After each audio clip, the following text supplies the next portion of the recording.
আমি স্পেসিফিক আকারে বলতে চাই, বাংলাদেশে গণতন্ত্র মুক্তি পায় নাই।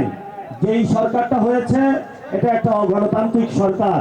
কারণ আপনি যদি গণতান্ত্রিক সরকার গঠন করতে হয়, তার পূর্ব শর্ত হলো একটি ফেয়ার অ্যান্ড ক্রেডিবল ইলেকশন প্রয়োজন। কিন্তু এই ইলেকশনে দেখেছি আমরা ইঞ্জিনিয়ারিং হয়েছে, এই ইলেকশনে দেখেছি ভোট ডাকাতি হয়েছে, কেন্দ্র দখল হয়েছে এবং সিস্টেমেটিক একটা অপারেশনের মধ্য দিয়ে বাংলাদেশের জনগণের যে রায়, সে রায়কে দিল্লিতে এবং লন্ডনে যে চুক্তি হয়েছিল সেই চুক্তি অনুযায়ী সরকার গঠন করা হয়েছে। এই জন্য আমরা বলবো, ময়ূর তার পেখম যদি কাকের উপরে পড়ানো হয়, তা কি ময়ূর হয়ে যায়? এই জন্য বলবো যে স্বৈরতান্ত্রিক যে ব্যবস্থা আমাদের সংবিধান রয়েছে, এই সংবিধানে যিনি প্রধানমন্ত্রী বর্তমানেও আছেন, উনি স্বৈরতন্ত্রের পথে হাঁটছেন। এই জন্য আমরা ওনাকে বলবো, বাংলাদেশের মানুষকে ঐক্যবদ্ধভাবে আমাদেরকে সংবিধান সংস্কার সভা যেটা আছে এটা বাস্তবায়ন করতে হবে।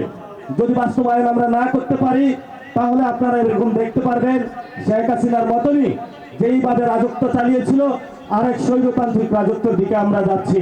কিন্তু এই স্বৈরতান্ত্রিক রাজত্বের দিকে যদি কেউ যেতে চায়, আমরা তখন দেখবো না আপনি কি বেগম জিয়ার ছেলে নাকি শহীদ জিয়া রহমানের ছেলে। লড়াইটা হবে ফেসিবাদ এবং ফেসিবাদী বিরোধী লড়াইয়ের শক্তির মধ্যে। এবং আমরা স্পষ্ট ঘোষণা করছি, আমরা বাংলাদেশে আর কোনো ফেসিবাদী ব্যবস্থা চাই না, চাই না।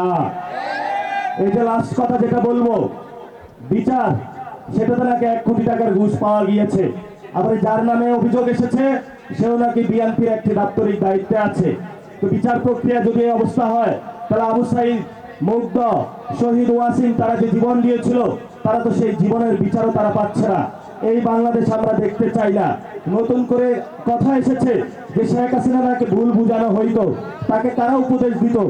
একটু আগে একজন বক্তা বলেছিলেন যে তারেক রহমানকে কে ভুল বুঝায়।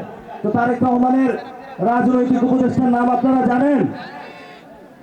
রাজনৈতিক উপদেষ্টার নাম হলো, তারেক রহমানের রাজনৈতিক উপদেষ্টার নাম হলো আব্বাস উদ্দিন সাহেব।